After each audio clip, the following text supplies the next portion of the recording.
tudo bem? Estamos aqui mais uma vez reunidos para a gente dar continuidade à nossa conversa.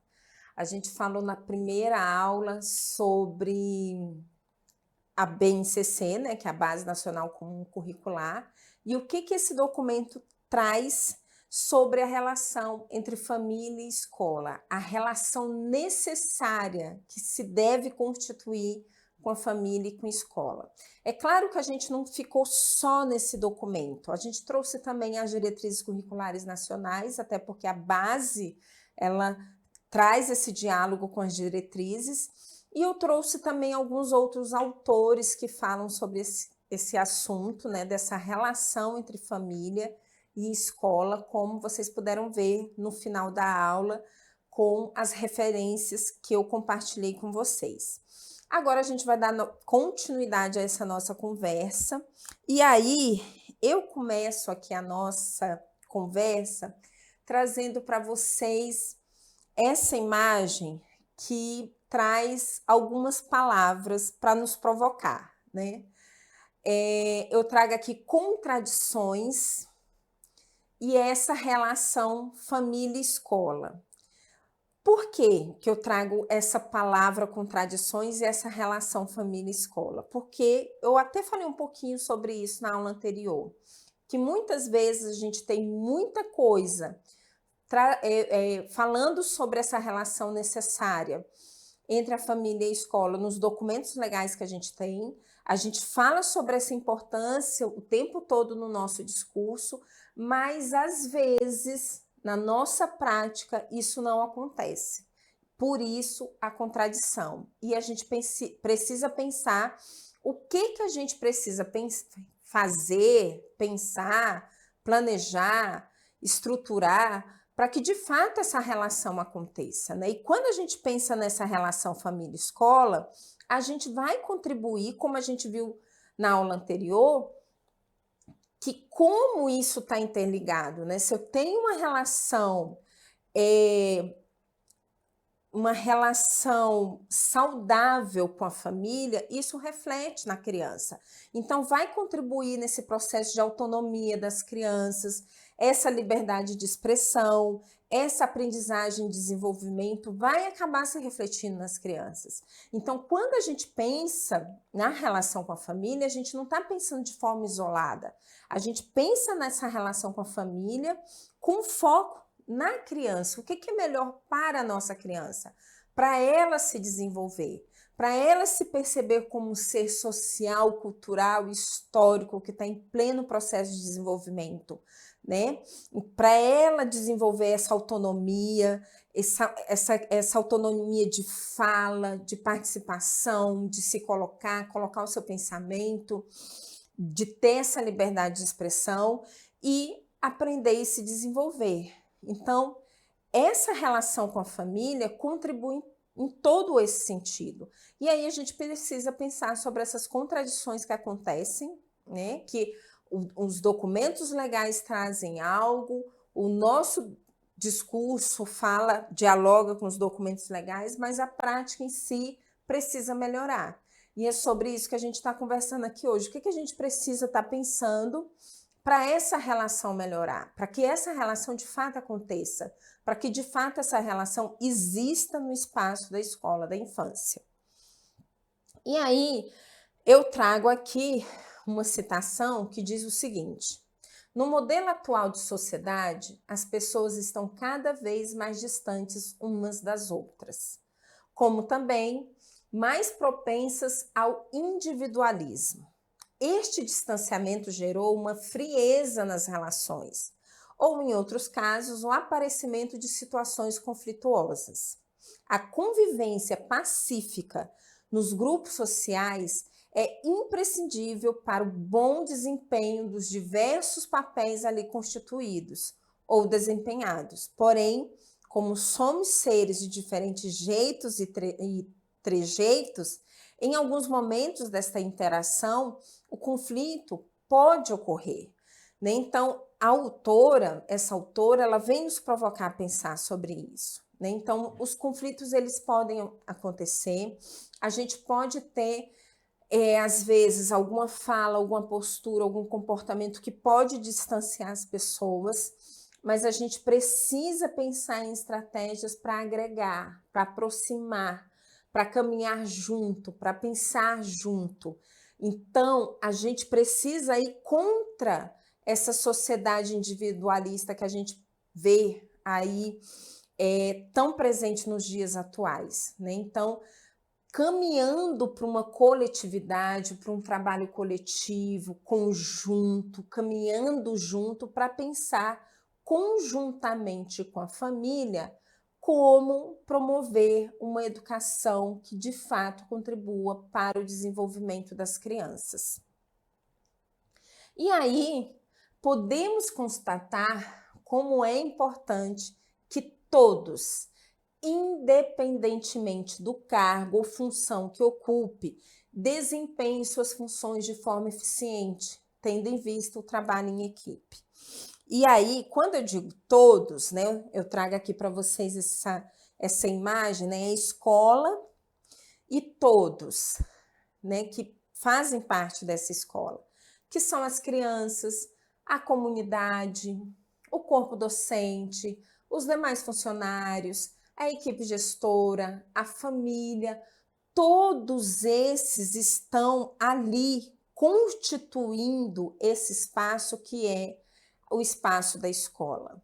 E aí a gente precisa pensar formas de fato, exercer uma escola democrática, em que as pessoas são convidadas a participar, a debater, a se colocar, a se posicionar. E quando eu falo todos, eu falo também em relação às crianças, porque as crianças também podem falar qual é a escola que elas sonham, qual é a escola que elas querem, qual é a escola que faz bem a elas, o que elas gostam na escola, o que elas querem fazer na escola. E a gente pode convidar a família também a fazer esse diálogo. O que elas esperam dessa escola? E o que elas esperam que essa escola contribua para o desenvolvimento do seu filho? E a gente vai dialogando. E aí, nesse diálogo, todos que estão ali na escola precisam estar preparados e num diálogo único de acolhimento dessa criança e dessa família. Então, desde o portão, desde a portaria da escola, até a secretaria, até as pessoas que limpam, que cuidam dessa escola, as pessoas que trabalham na cantina dessa escola, todas essas pessoas precisam estar cientes que elas estão ali juntas, trabalhando em prol de uma escola da infância, que se constitui para promover as aprendizagens de desenvolvimento da criança da primeira infância, dessa criança de 0 a 5 anos e 11 meses. Então, todos que fazem parte dessa escola, não é só a equipe gestora, não é só os professores e professoras, mas todas as pessoas que fazem parte desse coletivo, desse ambiente, desse contexto, precisam estar juntos nesse compromisso. Então, já na semana pedagógica, é preciso pensar sobre isso. Como que cada um, realizando a sua função, né, como eu mostrei aqui, ó, na imagem anterior, né, que cada um, na sua função, precisa estar trabalhando junto, ciente do seu compromisso com cada uma daquelas crianças que está recebendo. E você não está recebendo só a criança, é a criança e a família. Então, como que eu vou receber essa criança e essa família de forma a elas se sentirem acolhidas nesse espaço e de forma a contribuir para o desenvolvimento dessa criança? E aí eu trago mais uma citação aqui para vocês que fala o seguinte: lembre-se da comunicação assertiva.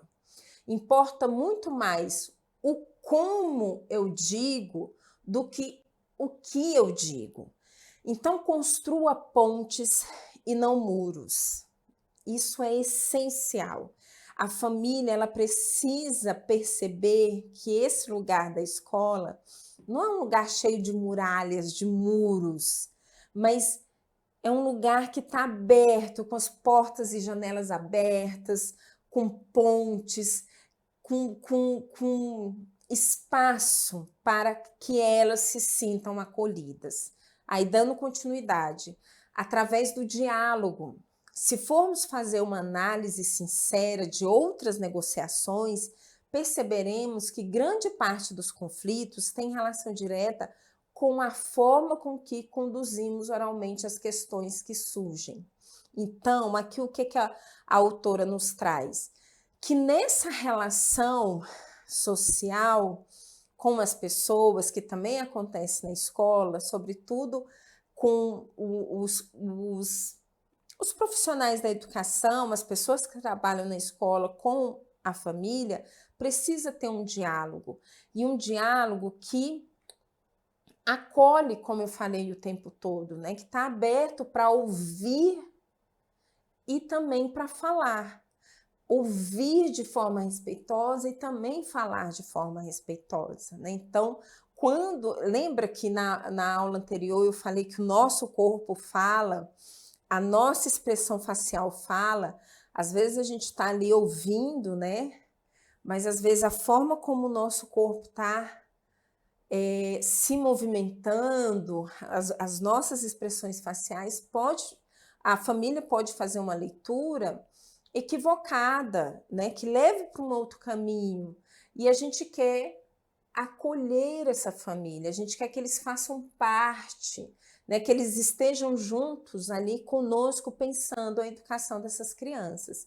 Então a gente precisa pensar sobre tudo isso. Por isso que a autora fala que a gente precisa no como falar. Muitas vezes duas pessoas podem falar a mesma coisa, mas uma falou de um jeito que trouxe as pessoas para o diálogo de uma forma mais respeitosa, democrática, e as outras podem repelir. E não é isso que a gente quer, né? Então a gente precisa pensar no como que a gente vai falar com essa família. E aí, voltando aqui à citação, uma frase maldita poderá transformar-se em maldita, pois ela trava ou até leva a negociação para níveis indesejáveis. Ali está escrito errado, mas eu li certo para vocês. Dificultando o retorno à racionalidade. Pense duas vezes antes de falar. Monte mentalmente a frase e somente aí exprima o que você tem para falar. A empatia verbalizada poderá ajudar muito nesse processo de constituição de relação entre a escola e a família. Então, a gente precisa estar pensando sobre isso, né? Da gente não se contradizer, para que a nossa postura, a nossa fala, o nosso corpo, a nossa expressão facial, o nosso comportamento não esteja contradizendo o que os nossos documentos legais trazem e até o próprio discurso que a gente fala, né? Então, a gente fala muito da importância dessa relação entre escola e família, então a gente precisa pensar em estratégias de como convidar essa família a fazer parte dessa escola, a caminhar junto, né? E aí eu trago essa imagem, né? Pensando aí que essa escola, ela não é só o edifício, né? Os muros, paredes. Essa escola ela se constitui de pessoas e são todas essas pessoas que fazem parte dessa escola. E é preciso criar vínculo, tanto dessa... É claro, nós, profissionais da educação, a gente precisa ter um vínculo com essa escola também, óbvio, né? A gente precisa também estar pensando sobre isso, mas aqui, como a gente está falando da escola e da família, então eu vou focar nesse sentido, né? Que a gente precisa pensar essa escola que não é só um prédio, mas é um lugar que se constitui de pessoas e que essas pessoas precisam criar um vínculo com esse lugar, com esse ambiente, com esse contexto. E para se criar esse vínculo, todas as pessoas precisam se sentir bem recebidas, bem acolhidas, e aí vai criar esse sentimento de pertencimento que eu também falei na aula anterior e aqui eu estou aprofundando. E isso é essencial em relação às crianças e em relação às famílias. Criar esse vínculo, é preciso acolher, criar vínculo e o sentimento de pertencimento. Para que essa família se sinta bem nesse espaço, se sinta confiante em relação ao trabalho que essa escola realiza em relação ao desenvolvimento dos seus filhos e filhas, e que essa criança também se sinta acolhida nesse espaço, se sinta bem nesse espaço, que queira ir para esse espaço e que queira aprender cada vez mais nesse espaço, porque ela criou um vínculo nesse lugar, ela se sente pertencente a esse lugar, ela se sente acolhida e ela quer estar ali. E é isso que a gente quer, criar esse sentimento não só nas nossas crianças, mas em suas famílias também. E aí eu trago, né, que todas as pessoas que fazem parte desse contexto da escola precisam ser bem acolhidas. A gente precisa desenvolver esse processo de escuta sensível e atenta. Eu falei um pouco antes para vocês sobre essa importância, né, de saber ouvir de forma respeitosa, atenta, sensível ao que o outro está falando, que a gente saiba realizar um diálogo, não é um monólogo, né, em que eu falo sozinho e todos dizem amém ao que eu estou falando, não, é um diálogo, e no diálogo eu coloco meu ponto de vista, o outro coloca o ponto de vista, o outro coloca um ponto de vista, e a gente vai dialogando até a gente chegar no ponto comum, que é o melhor para o desenvolvimento das nossas crianças. Então, o que a gente precisa fazer enquanto escola, enquanto família, em prol do desenvolvimento das nossas crianças? A gente precisa ter respeito, porque a gente está lidando aí com crianças de diferentes, são diferentes crianças, de diferentes realidades, com diferentes histórias, de diferentes contextos sociais e culturais, e a gente precisa respeitar cada uma delas, não só as crianças, mas também as suas famílias. E a gente precisa perceber que esse indivíduo é um ser social. Ele se constitui no coletivo, ele se constitui com o outro. Então, essa escola precisa olhar essa criança dessa forma. Ela está ali a cada dia se constituindo, se desenvolvendo, conquistando novos conhecimentos, novos aprendizados, e a gente precisa perceber que ela não é um ser que está isolado do mundo. Ela faz parte desse mundo e se desenvolve nesse mundo na relação com o outro, na relação com o coletivo. E aí, já estou aqui finalizando a nossa conversa, eu trago essa imagem aí dessa balança, desse contraponto, para a gente pensar que muitas vezes, no dia a dia, no corre-corre da escola, esquecem o essencial, que são as relações humanas, as relações entre as pessoas que trabalham nessa escola, com as crianças, que é o nosso objetivo principal, essencial, né, o nosso alvo central, e as famílias. A gente precisa estabelecer essa relação de forma amistosa, respeitosa, comprometida, tranquila, leve, sensível com as crianças e com suas famílias. E aí eu finalizo aqui convidando vocês, né, a pensar de forma positiva, esperançosa, que é preciso pensar um caminho possível. Então, a gente tem muita coisa interessante escrita sobre essa relação entre a família e a escola, que precisa se acontecer de fato, né? Precisa sair do papel e acontecer de fato. As escolas, elas precisam entrar, as famílias, elas precisam entrar nas escolas e sentir que aquele lugar está aberto para recebê-las, para ouvi-las, para conversar com elas, né? Então, a gente precisa pensar nesse caminho possível. E o convite que eu faço para cada um de vocês, que a gente está aqui começando mais um ano, o ano de 2024, se preparando aí para mais um ano letivo, é que a gente esteja enquanto corpo único, né? Nessa escola, enquanto profissionais da educação, conversando junto, dialogando e pensando estratégias de como, de fato, receber essas crianças e suas famílias de forma que cria-se esse vínculo e esse pertencimento, essa relação respeitosa, sensível, amistosa, compreensível entre a escola e a família, para que não venham surgir conflitos. É claro que às vezes conflitos existem e quando eles surgirem, a gente precisa também ter uma postura, uma sabedoria de como contornar esses conflitos que vão surgir. Mas é claro que a gente vai trabalhar em prol de que esses conflitos não aconteçam. Se eles acontecerem, a gente vai tentar contornar, né?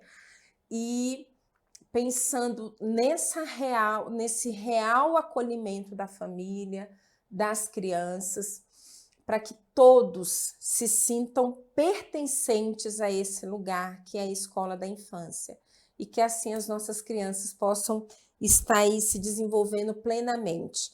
E eu compartilho aqui com vocês as referências que eu utilizei aqui na nossa segunda aula e agradeço muito essa oportunidade de estar aqui conversando com vocês sobre a família, sobre a escola, à luz da Base Nacional Comum Curricular e como que a gente precisa pensar estratégias para, de fato, essa relação entre família e escola aconteça. É isso, gente. Vamos continuar aí os nossos estudos e cada vez aprofundando mais as nossas reflexões e discussões. Um abraço para vocês e até a próxima.